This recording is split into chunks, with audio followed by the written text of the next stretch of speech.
You are all weirdos. Weird science is the revolution. Weird science is the revolution. Hello, everybody, and welcome back to the Best Comics of the Week show. And that means I'm here with my man, Gray. What up, Gray?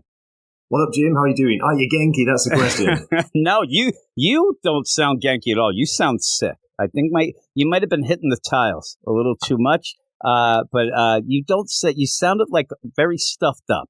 I went to the local beer festa last night, Jim. Oh, there you go. There so you you're go. not sick. It's hungover. Oh, dear. That local beer gets me every time. It went from me being very sympathetic to me just shaking my head at you. Like, once you say, like, no, I'm hungover, you're like, oh, okay. But here we are, best books of the week. I don't know. Like, the big two, they seem to be having a contest of how little they could be represented on the show. That's what ends up happening. It's just crazy. But we obviously have indie stuff as well. That's going to save the day. But before we get into our picks for this week, let me remind everybody that we beg you to tell us what your picks are. There's a lot of books that come out each and every week. Me and Gray do not read all of them, unfortunately, and Gray's hungover, so he can't read even more. So you end up, if you get into the comments, tell us what you like. There might be some books that me and Gray haven't even checked out that we might end up checking out. They might become our favorite books. It has happened that you have suggested some things that I have read that have been really good. So I do, tell people, please give us your suggestions. But we're going to get into this. This is going to be a quick one. And it's San Diego Comic-Con this weekend, so people are going to be excited about all that comic book news. So this will be really quick as we go through, though. It's kind of the sign of the times for this week. If the Best Comics of the Week show is short, that means it wasn't a great week, but I'm sure people will disagree. But we're going to start, as we always do, with DC, and we have no picks for DC. That's the worst thing. We don't have a DC pick on our deal. I've read all the books, too. So this isn't even the idea that I haven't read everything. I pretty much read everything, and there's a lot of stinkers. There's a lot of stinkers, and I'm not going to force one in. But have you even read? I mean, you probably read some of the things, but they're not that good, right? Yeah, I thought Detective was very meh, and Zatanna was close to you, and that was pretty good, but not enough to, make pick of the week, unfortunately. Yeah, and Flash is a slog of a I won't even go near it anymore, Flash. It's such a mess. It's the thing. We end up, because of our DC Comics podcast, and I end up having to read it and review it. And that's where I think when people end up saying, oh man, you should only review the stuff you like and whatever. First off, that's not really a reviewer. You have to review everything, but please don't think that it's fun sometimes, because it's not. It's not fun talking about a book that you can't even make heads or tails of because it's so crazy. But that's DC. DC in a nutshell. There's no books. And it's funny, too, next week when we have the show, it's an annuals week, so DC only has like one book coming out. So hopefully that hits. So they'll have 2 weeks in a row. But we'll move on to Marvel, where you don't have a pick there either. I have one pick. It's Wolverine Blood Hunt #4. It's written by Thomas Waltz with art by Juan Jose Reap, and it's $3.99. Obviously, it's a Marvel book, and I think that all in all, from the Blood Hunt, I think Blood Hunt's been just a debacle. It's boring. Nobody's really talking about it. Nobody's talking about it, no. I mean, here's the thing. Even we had Night Terrors at DC, I had people asking me, even on Twitter and whatnot, oh, are you going to review this? Oh, man, you got to review that. And that wasn't even good. I don't have anybody talking at all about Blood Hunt. Nobody. And it's ending next week. So it's just odd. It feels like everybody has lost interest. But Wolverine Blood Hunt #4 ends that many.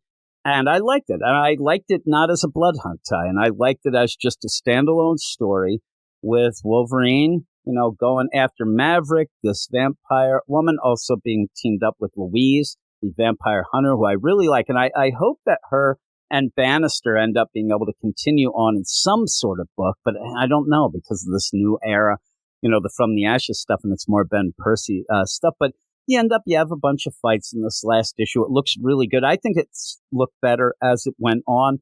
But it was kind of like a, contained deal. It had an end. At the end, though, Wolverine and Louise, they're smooching. I don't know that I like that. I had to cover my eyes. Yeah, they were making out at the end. And even while it was going on, the way that Luis figured out to save Wolverine, because he ended up, his healing factor kind of shut down and he was turned into a vampire, she ended up running him through with the light sword that she has, and then it activated his dental plan probably at first, but it also activated his healing factor, and he got rid of the vampirism and then was able to killed this woman vampire. And it was one of those plays because she was using her allures and her vampire powers to make Maverick and Wolverine kind of fall in love with her. Oh my. And at the point, you take off her necklace, and that was making her look hot. And it was one of those, like, you got real ugly, baby.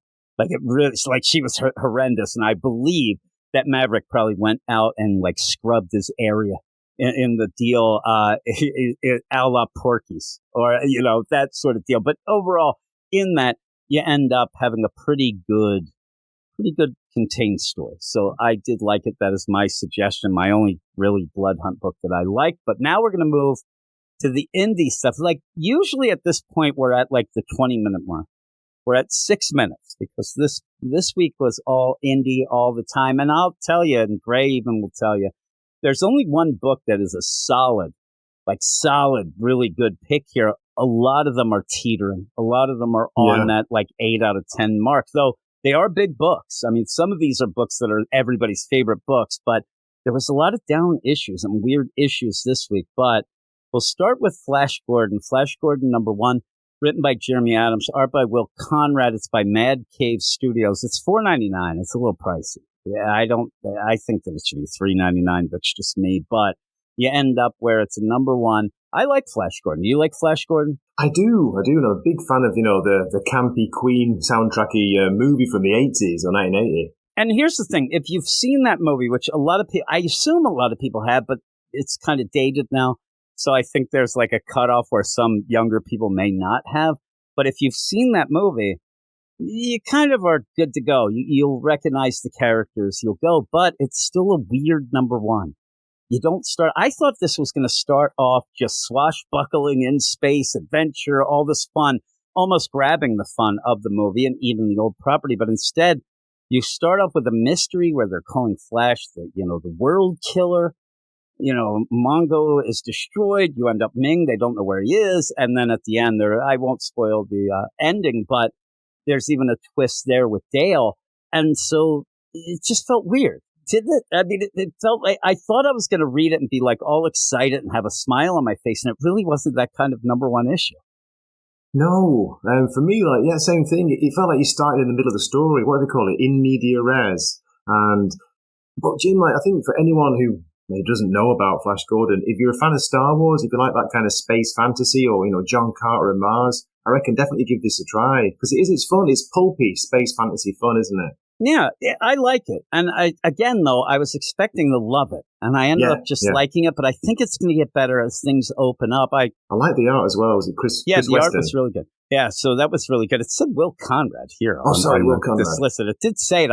This is the thing. I grabbed these off of Comic Roundup, and a lot of times they are wrong. But when I ended up reading it, I did a review of it with Zach. Zach is, early 20s, and he has no idea anything about That's Flash right. Gordon. I remember I heard your review. It was like, Zach was like, wait a minute, because we did it a week ahead. Yeah, he didn't even know who Flash Gordon was.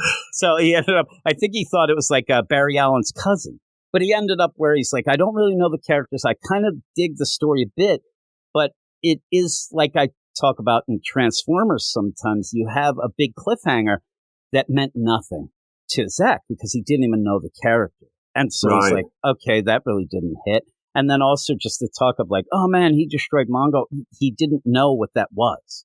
And so you do get, you get thrown in, like you said, and maybe some people might be a little bit lost, but I think that you could still go with okay, it's kind of a prison escape, kind of cool. And then at the end, let's get going. But really for me, reading the book, I liked it, but I really wish that we, hit the ground running, not hit the ground tied up on a slab and that sort of thing. So with that, again, it made the list, but it just made the list, but I do expect it to get better. I do expect it to get better as we go, because again, I think Jeremy Adams is a really good writer. I think he just wants to set this up in a different way. But we'll move to the next book, which I was shocked. I thought you would have this on your list. It is a down issue again. we're going to hear this. We only have, it's crazy, a lot of down issues, but it's Conan the Barbarian, number 13, written by Jim Zub, art by Doug Braithwaite, Titan Books. It's $3.99. And, you have some flashbacks in this. It felt like an in-between issue. It really did. And you have Doug Braithwaite on art. I thought the art was fine, but it's not the normal art. De La Torre's art. It's not as good as De La Torre, no, but it's still good. I like his style, Doug Braithwaite. You have a different play here, and you had the flashbacks. Conan's thinking back at his father and what they. But to me, I don't know. It was like flashbacks that you kind of didn't need. It was fine, but you end up and then he, gets a bear. He decides he's going to be a real man and get a bear. And I'm telling you, the art when he is carrying the bear on his shoulder, now that was cool. But he gets a bear, Jim, and later on somebody gets a bit bear as well. Yeah, really. I'm telling you, he went hunting bear. But the woman didn't have any clothes because you end up where he's going back to his camp. And that's always, it's like a solitary camp that he's at. And he goes to fight this bear. Earlier, he's fighting some wolves, so then he comes back and there's guys there, some Viking looking guys at his camp. And he kind of like puts the bear down, goes and basically Conan goes up and what up? And they end up, looking like they might fight. But in the meantime, there's this naked lady. Looking at him, who's also on the cover. It's pretty hot. But yeah, I love the idea. She has no top on. And then for the bottom, she has like the see-through fabric that's doing nothing. I don't know why she's wearing that. It's like, why are you even bothering? I guess, she has some class. But it was okay. Like a lot of people think, will pick Conan for their book of the year. I don't think this is a memorable issue that you'll sit back and say, oh, remember that issue when he killed that bear? It'll probably be the next issue when things happen, the woman and all that, kind of mixes into That's how it's been deal. for me. I think we've had it so good. And, the last storyline was I really enjoyed that. So I think to go from that to this, it's not like it's a particularly bad issue. It just felt like a kind of filler, a bit of filler or, a breather. Yeah, that's it. It felt like a breather. And also, hey, De La Torre, take a little time for he gets some time. For the next thing. And so I think that Jim Zub, anything huge, I think he wants to De La Torre art. So this is kind of just a little kind of smaller issue. It was okay. Like I said, it's not bad. It's on our list, but it just barely made it. Just made it, for you. And Conan's usually like a solid pick, which we'll move to the next one, which is another one that I'll tell everybody too. You only had one book on all these. The rest are mine. But the thing is, they're good enough to make it. They just aren't as good as they have been. And this one especially, it's Rook Exodus, number 4. Some people I talked to said they thought this was the best issue that they read. Really? I didn't think so. There was just something weird about it because, but it's written by Jeff Johns, art by Jason Faubuck. It's Image, but / Ghost Machine, and it's $3.99. Well worth it. It's probably one of my favorite top 3 books that are coming out right now. I always love the covers as well, Jim. How good are the covers of these? Good. And they do represent the story. They actually related to the story, which makes a nice change. And in this, we were introduced to these other wardens last issue. We kind of saw them as they hooked up to the wildlife deal and, pretty much the wildlife cerebro where it could connect to them all. So we saw them and it was cool to see them. But in this one, you get to see the new swine who's just despicable. And then you get this cod, this snake woman. And you end up, first off, when they separate and they leave Carapace, that he's in big trouble. I mean, once they leave him, I'm like, that guy is in big trouble because Ursal's coming. And that why they separated, it's ridiculous. They should have stayed together. But Ursal's coming, Jim. Turtles are slow, old man. So are you. It's so cool, isn't it, that scene? Yeah, and what he did was he sent his big turtles downstream taking the kids, and then they're going to turn around and come back. I don't know if Carapace thought this fight was going to last a week because them turtles ain't coming back, and Ursal said it. So he's in big trouble. Plus he gets the wildlife grid deal. He gets the computer, and that's bad. But also then you end up having Dire Wolf go off and face this Ka, and they have this personal relationship because they recognize each other, and Ka ends up that she got kicked out of the program because she tried to get too much into the snakes. And it's funny because Dire Wolf wants to tell Rook that the animals are friends. The wolves are my friends, and he keeps saying, no, they're bullcrap. They don't like us. They turn it. We shut down everything. they'll kill us. They turned on us, yeah. That's what he thinks. In the meantime, you get the really extreme Ka who wants to be like the snake. She got kicked out of the program, but here she is, and I was interested in her. I was like, okay, this is cool. There's a connection. And all of a sudden, there's a fight that ends, and then they're like, oh, where did Ka go? And you end up having Direwolf go, oh, I think she escaped down that hole. I'm like, what happened? Like, why did that happen? I wanted more of that. And she just kind of disappeared. And then you do get Swine, the new Swine, who has the warden, the swine warden mask on. And he's pretty bad to Pumbaa, the main giant warthog deal. And Rook is pissed because that was his friend Swine. And this guy's a piece of crap. Like, he's really bad. And if you want to end up showing a guy being really bad, just have him be mean to animals and you're going to hate him right away, which I did. And you get a satisfying ending for this guy. But again, now this guy who I hated, I thought it was going to last longer. But all of a sudden, the wolves come in and just eat him. I was like, okay, well, that's done. And then in the meantime, you go and I'm telling you, I'll ask you because I've asked everybody, and they all say, did you not think that Rook was going to put on Swine's helmet? Like this whole thing and get Pumbaa to come and attack us. Pumbaa even looks like, Pumbaa's sad that the original Swine's gone and seems to recognize Rook as a friend. I thought he was just going to he hates those crows. Just put on the Swine helmet and Pumbaa could come in and gore Ursal. Would have been great, but he gets thrown off a dam. And then we have to see how that goes. And I think he dropped his actual crow helmet and the Swine helmet's hooked up to his backpack. So he still has it. So I do think that he will end up using the Swine helmet, but we'll see. We'll see. And the funny thing is how Rook acts to those crows. If Ursal actually just bends over and picks up that I don't even think Rook will care if this guy's doing bad things to the crows, but we might see that the crows did actually like Rook if Ursal tries to make him attack. There's a lot. Again, most of the things in this issue is just me thinking about what might happen later. It's kind of an in-between issue as well, even though it's action, but I don't know. It just seemed a little bit down. The art is incredible. I'm just like going through it now, Jim, and maybe I was a bit harsh. Maybe I think this will make my cut. It does make my list this week. It's stunning art. The fight with that giant snake, it looks awesome. Yeah, I wanted more of it. And then it just ends. I got a bit confused halfway through. I kind of lost the thread, didn't it? That's what I'm saying. Yeah. It did. When that art and there was big explosions and light and I'm like, I don't know what happened. And then she says, "Oh, she must have escaped them." You were 2 feet away from her. I know. Like, why didn't you take care of it? Speaking of which, if anybody is wondering why something like an Ultimate Black Panther is not on the list, the ending of that book got me so pissed off. I was so angry that Black Panther was right there, ready to. He already had kicked Khonshu in the face, already karate chopped him, and then Khonshu just like, we'll fight later, and like starts walking away for the cliffhanger. I'm like, go get him, go fight him, and that's kind of how I felt with this Ka, the snake girl. I'm like, how did she get away? I don't understand. Though we might find out maybe Direwolf has like, feelings like, Jim, you want more Ka, you want more snake girl. That's what you're saying. Yeah, that's what I wanted. And even then, it was weird because I don't know how many people were in the program, and you end up and how long ago it was. It seems to be a while back, and this girl Ka got kicked out, but I don't know that you'd remember that all this thing, and if there was a lot of people in that program or whatnot, but I don't know. It's just that personal deal on Carapace. I don't know. He might be dead.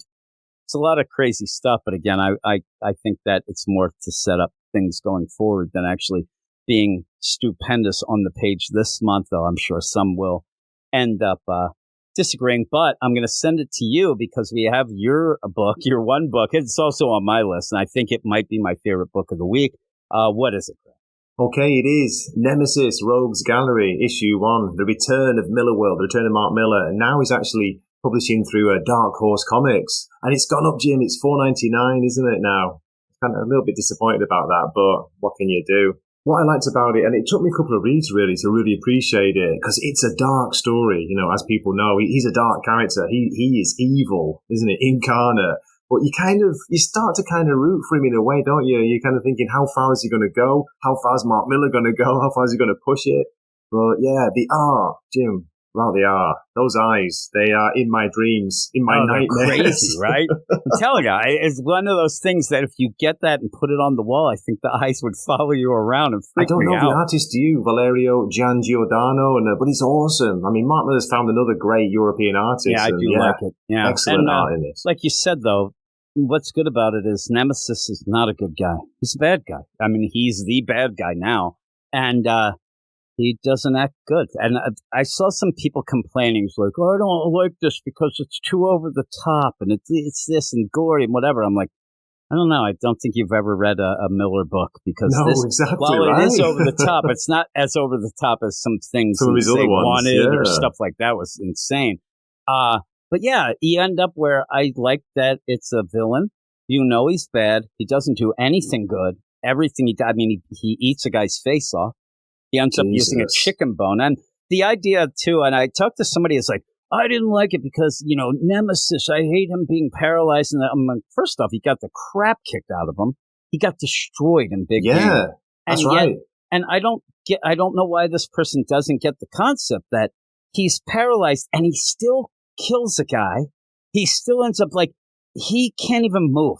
And he ended up completely getting a guy with a chicken bone and eating his face. That's why one of the guards was saying at the beginning, we should have him chained to that hospital bed, It's like, oh, he's paralyzed, don't worry, it'll be fine. It'll be fine. It'll be fine, yeah. So it wasn't. And even then, I like where you have this quote-unquote guard. It was a guy who kind of slipped in and ended up getting a job just to end up going after Nemesis because Nemesis had killed his daughter. Yeah. And I like, even when this guy comes in the room, the line where Nemesis is like, it's about time you got the balls to come in here and do it. Now, it just is so cool because you end up where Nemesis, because of those eyes that he was watching, and this guy probably was walking by a lot looking into the room, okay.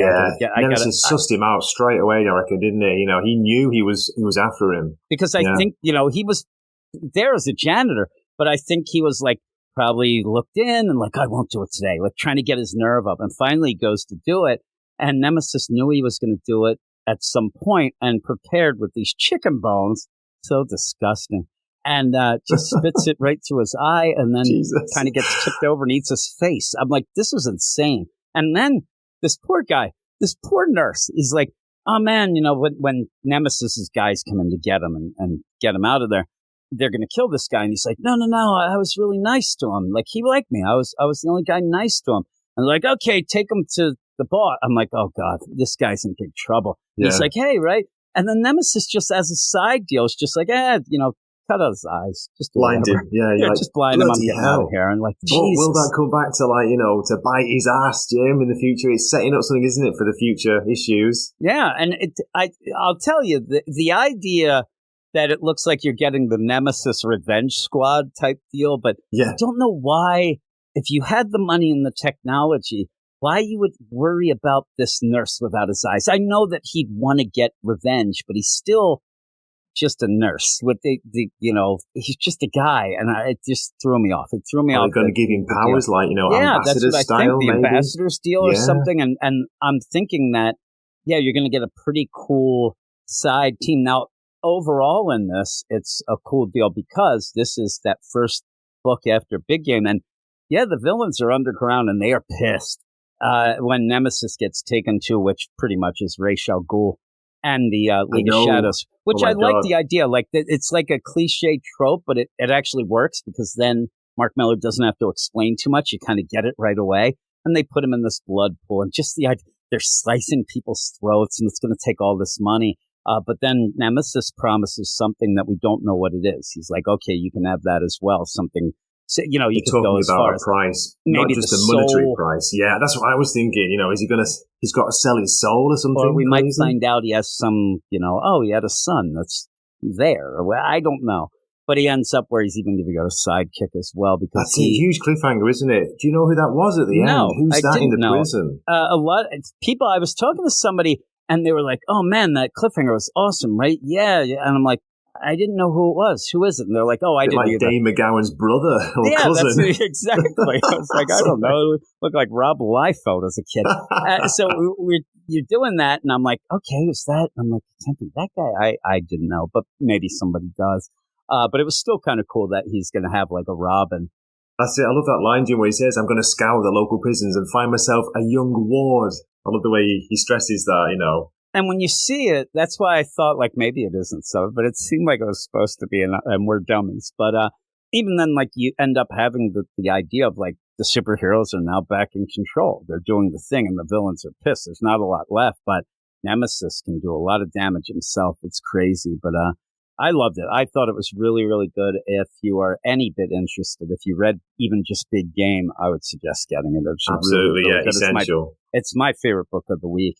And it's just over the top violence, but it also has great dialogue, good setup. And it's one of those, again, you get into this number one issue, and even without knowing the stuff, because there's some new stuff, it's just so smooth and seamless to get back into it. So I did like that, but that's it. And we got about the same time. I don't know what happened.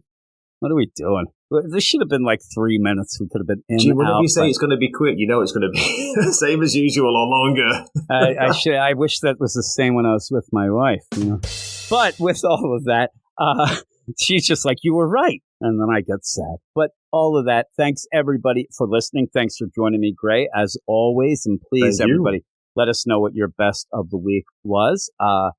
There's a lot of books out there. I didn't read everything, but yes, good week for indie, I'll say that. A strong week for indie titles. Not so great for Marvel and DC. No, and I'm sure people will have their picks or whatever. If somebody says NYX, I might give it up. So if you want me to just give it up, just let me know. I was looking forward to that. I was going to give that a chance, and I did. And I was like, yeah. There you go. It is weird that it was like boring, but also bad.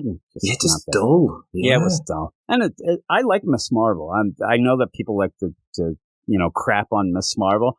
It's just that Miss Marvel doesn't get any really good writers. Like, she is a good character. That's the problem. And I liked the G. Willow Wilson stuff at first, but then she kind of got elevated in a weird way, and then there's no real great writers writing them. And Lansing and Kelly, they're not good. They're not good at all. They're I thought they were your favorite duo. Yeah, they're my favorite duo. I'm telling you, I'd rather have Clunrad than have Lansing and Kelly, and that's bad.